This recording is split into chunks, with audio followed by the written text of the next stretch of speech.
Buenos días a todos. Les agradecemos mucho su presencia en el Congreso Guanajuato, Destino Global de Eventos Internacionales, destinado a la profesionalización, capacitación y desarrollo de las mejores prácticas nacionales e internacionales para los profesionales de la industria, autoridades, proveedores, estudiantes y practicantes.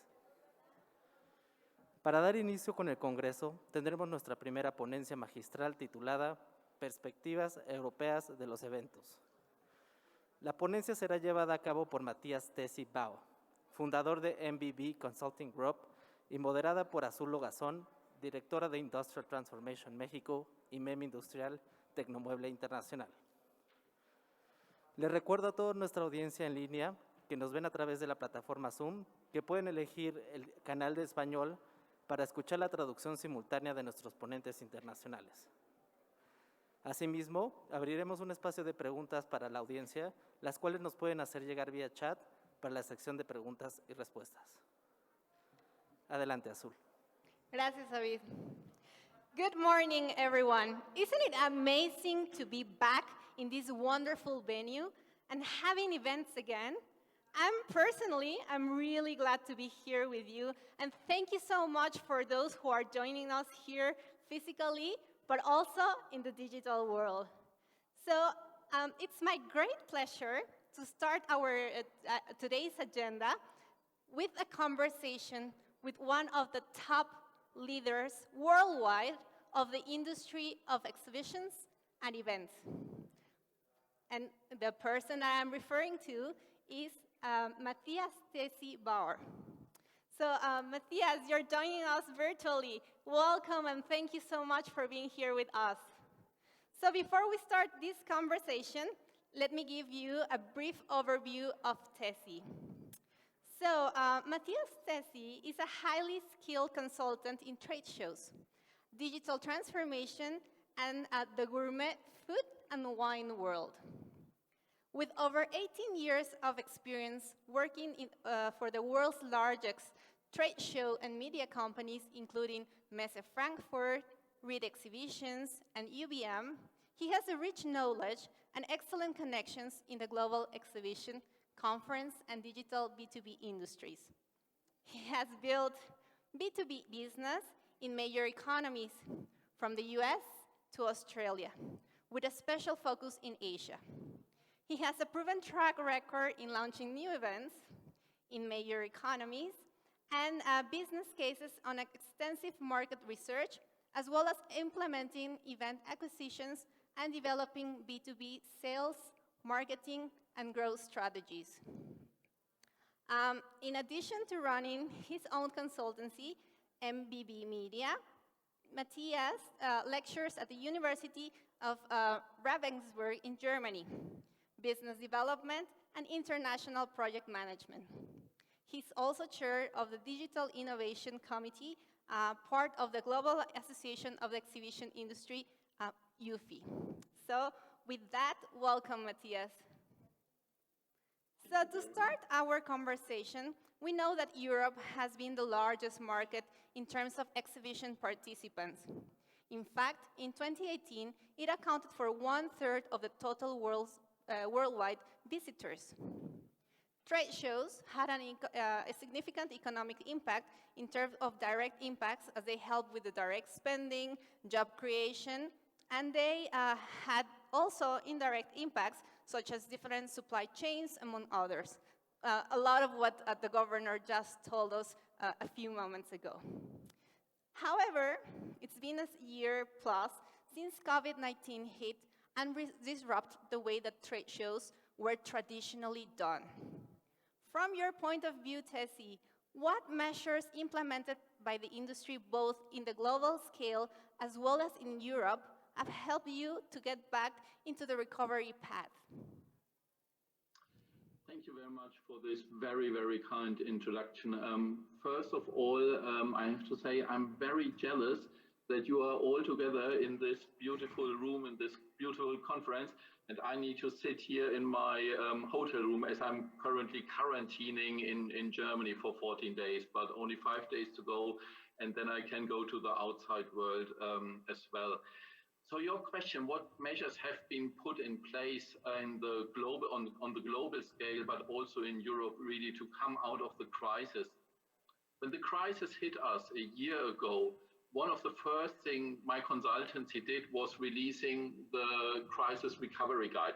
And in this crisis recovery guide, we said 4 things. We said, first of all, you need to do the right communication, very, very on-the-dot communication, precise communication, honest communication is very, very important at this early time in the crisis, because it was all new for all of us, for our companies, but more importantly for our exhibitors and visitors. Then we said you need to invest in your digital tools and in your digital strategy, because digital is the channel to the world. When events can't happening, it's our problem. How do we want to reach the world? How do we want to communicate the world? But it is equally or even more a problem for our target groups, for our exhibitors. How do they sell their products? How do they do brand building? How do they do lead generation? How do they do customer relation management? And it's our job and our goal as exhibition organizers to help them with their objectives, even in times when our major product can't take place. And the last thing, what we said in the crisis recovery guide is you need to be absolutely on your toes in your sales strategy.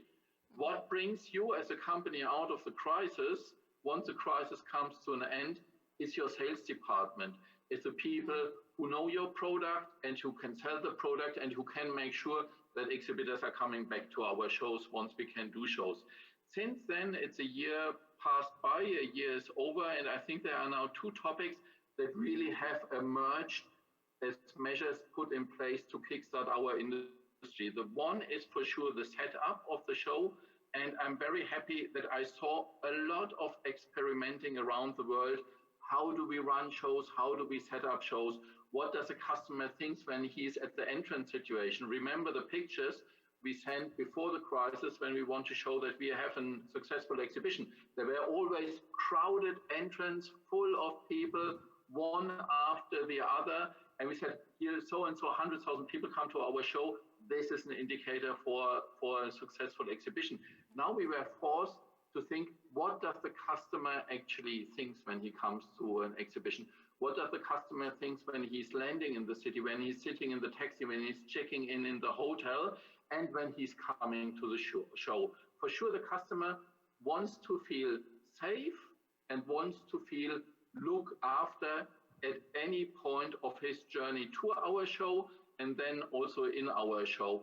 And we did better entrance situations. We put systems in place where we can do crowd controlling, where we can do ensure social distancing, where we can do stand controlling, where we have hybrid measures at the stand that somebody can interact with the show even if he's not physically in the show. So the show setup was one big field, and I really think we as an industry, not only in Europe, but in Europe specifically as well, have done a really major step forward in setting our shows up in a different way, and I think in a better way. And the other thing was digital and hybrid. I was Global e-business director at Reed Exhibitions for many years, I think for 6 or 7 years. And digital before the pandemic was a nice to have, and it was always connected to the show. So all our digital tools we developed were always developed with our core product, which is the physical show. So we developed a registration to register to the show. We developed a matchmaking system to match people at the show. We developed a navigation system so that people can walk around the show, which means our digital tools didn't have any value if somebody did not come to the show. And I think here we really made a step forward with a hybrid show concept that we say we want to create a value also before and after a show, and we don't see this in a competition with our show. We see exactly the digital value we are creating as an enhancement of what we do very, very good, and this is a show. So these are 2 major steps we step forward in our industry and in our thinking. And to end my answer to the questions, these effects have 2 great things, and that might sound very obvious, but I think it was really time to rethink this. the setup of the show, what I described, that made us think, who is our customer? Right. And that made us think, who does our customer feel? And what does our customer want? And in which environment our customer wants to be in when he's coming to our show or when he's preparing the show. And the hybrid setup, the digital strategy I described, that made us think, who are we? What do we want to offer? What is actually our product and what is our proposition to the market? And why should customers spend money with us and not with other companies like Google or LinkedIn? So I think two great achievements is we made a major step forward to think who our customer is, but also who are we and who we want to be. And last but not least, I think at the end of the crisis, one thing that is putting more into place more and more, and this is also quite important, at the beginning of the crisis, we were uncertain, like everybody was uncertain. We were not sure what's going on. We were not sure what's happening. And events have been seen as mass gatherings, and mass gatherings were something dangerous because this is how the virus is spreading. I think at the moment with the work I just described in the last 14 months, we are developing again a much more confident position and think about what can we provide for the society. And what we provide for the society are business connections, are bringing people together, are really kickstarting industries and making sure that all our economies are coming out of the crisis as strong as possible. And here I think the associations and the industry worldwide have done a great job, but to go back to Europe, I think specifically the German associations and the German organizers have done a great job as well to tell our societies and politicians that we have a job to fulfill, and that job is to fuel the industries we are serving. Thank you, Tessie. Definitely, as you mentioned, as an industry, we have a very fundamental part and activity to do, which is reconnect the business. And as such, we really need to understand our customers. I mean, other industries and other companies are doing so to keep the innovation process going. Why are not we doing the same, right? So in that terms, for years, the industry, this particular industry, has talked and had several discussions about change, but it was really the COVID-19 that pushed us to that change. And some people, or part of the industry, were not fully prepared to cope with all the effects that COVID brought with. And yes, we all went through the reinvention process and managed to move some shows and events to the virtual or digital arena. However, others were not transformed. They couldn't be, because they used to be done on the old ways, right, on the old school. So as an industry, how can we prepare to face future challenges in our industry? We just had COVID, but what will happen with the next storm comes? What is, like, for example, the European industry doing to be ready for the future? Well, in Europe, at the moment, we have the European Football Championship. I'm not sure if that is a thing where you are, but it's a big thing here in Europe. And when you want to win the European Football Championship, or when you want to win the World Football Championship, it's not enough if you have been brilliant in the 70s. You need to be brilliant on the dot when this tournament is happening. And I think what the crisis put us forward is really forcing us in being brilliant again, maybe also in fields where we have been brilliant before, but fields where we maybe not have been so brilliant before the crisis. And I believe that COVID didn't create any new problem apart from social distancing. That was new to us. But all the other problems we are discussing were problems that have been on the agenda also before COVID.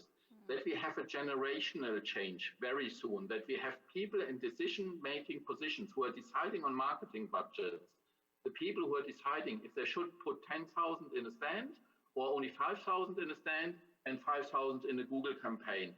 These are people who will not remember a time before Google exists. These are the digital natives.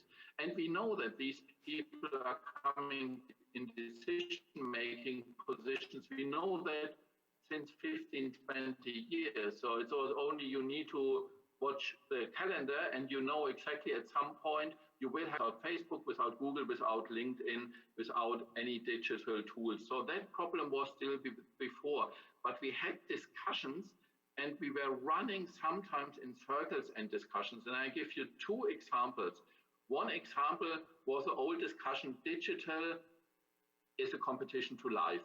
So if I do a good digital event, then I'm cannibalizing my efforts into a live event. That is a discussion that thankfully nearly died out at the moment. So we made we are on a higher level of our conversation that we say digital and live are not competitive channels to each other. They're complementary channels. And one channel is better than the other, depending on which step of his journey our customer is. When the show is happening, for sure, a live event is the most important step. When the show is not happening, why don't we not serve our target groups and our communities through very good digital channels? So that discussion is over, hopefully, and I hope it's not coming back.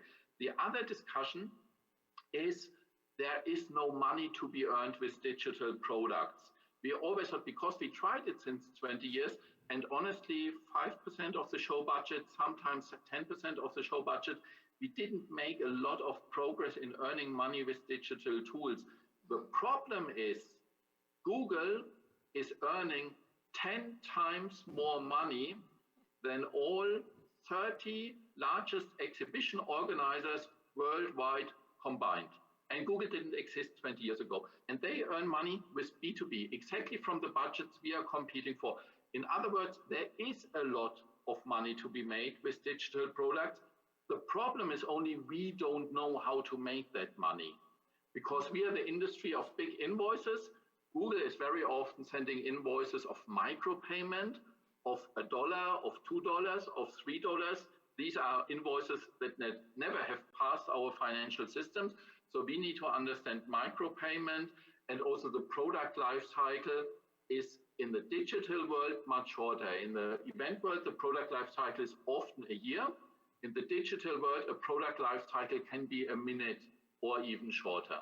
So these are two things that have blocked us from understanding really how do we go to the customer and what is our value proposition. And that might be the last point to answer your question. When we did the first exhibition think tank, my company is also organizing the exhibition think tank, really thinking about where is the next innovation coming in. And at the very start of the exhibition think tank, we came to the point I mentioned before, and I said, how do we make our sales teams better? How do we sell our customers better the product? And then we stopped this discussion very quickly. And we said, hold on, do we not first need to think about our value proposition? Does a customer really want to buy a square meter? What is a square meter? A square meter is absolutely nothing until you build something on that square meter. So do we not first think about what is the value we are bringing to our customers to then enable our sales teams to be better? And that is a journey our industry went so far. But we are still on the journey. We are not at the end point. Thank you, Tessie. And I think you mentioned something very, very important, which is that many of the challenges that we are currently facing were challenges that existed, but we were blind to see them, right? And looking at the bright side, then thank you, COVID, because you're giving us the opportunity to become better, to change, to innovate, and serve our industry, our customers, and then be back at the B2B business and reactivate the economy. So I think we have in our hands a special opportunity to target everything, no? To grow and potentialize the industry that we were working in.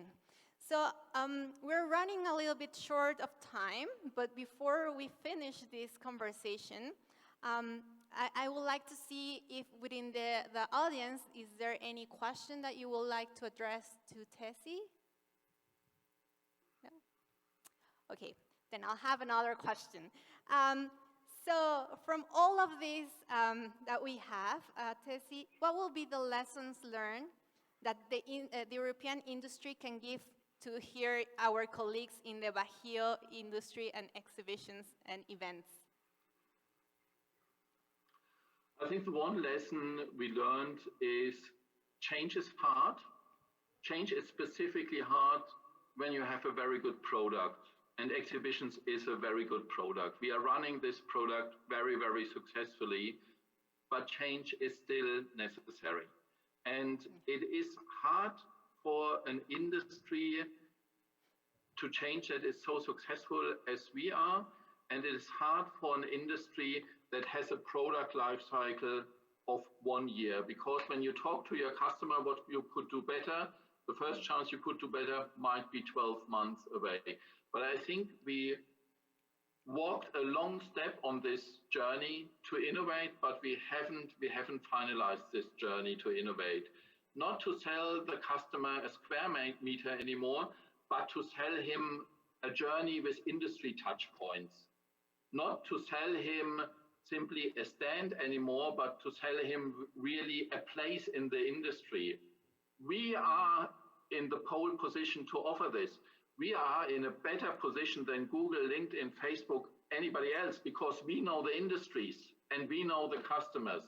So we have the opportunity right in front of us, but due to our product setup, it's still hard to change. So we need to continue doing the way, and we need to come up with better value propositions in the next years to come. And that is also my concern is, and we have these different views in the industry, and we have some areas when the trade show is happening, the pandemic is over, or people feel it's over. It might not be over. We have some countries where the population thought it's over and then it's bouncing back again, that we fall back into old habits because it's so more convenient to fall back than to go the journey of innovation further. And this is my hope, that we continue this innovation journey. COVID was a wake-up call, but when you wake up in the morning, you know waking up can take a time. Sometimes you continue waking up and so on. I think we are in a great process of waking up. We are a great industry, but we still need to go on the journey a little bit more. Thank you, Tessie. Definitely, we have to wake up very quickly and take this opportunity that we have, knowing our industry, knowing our customers, and walking this path of recovery. Well, thank you so much, Tessie, for joining us today. And with this, we come to the end of this conversation. Nevertheless, Tessie, we hope to see you here in Bajío sometime soon, once traveling is allowed, and then we'll be back to the events and the exhibitions here as well. I hope so too. Have a good time in Mexico, and I would love to be with you, but I can't, but next time. Thank you very much for having me. Thank you, Tessie.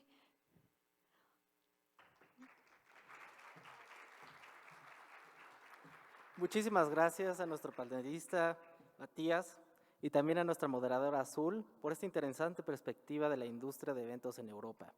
Invito a todos los presentes al área de alimentos para que nos acompañen con 10 minutos de coffee break, y en punto de las 11 seguimos con nuestros panelistas y exposiciones. Muchas gracias.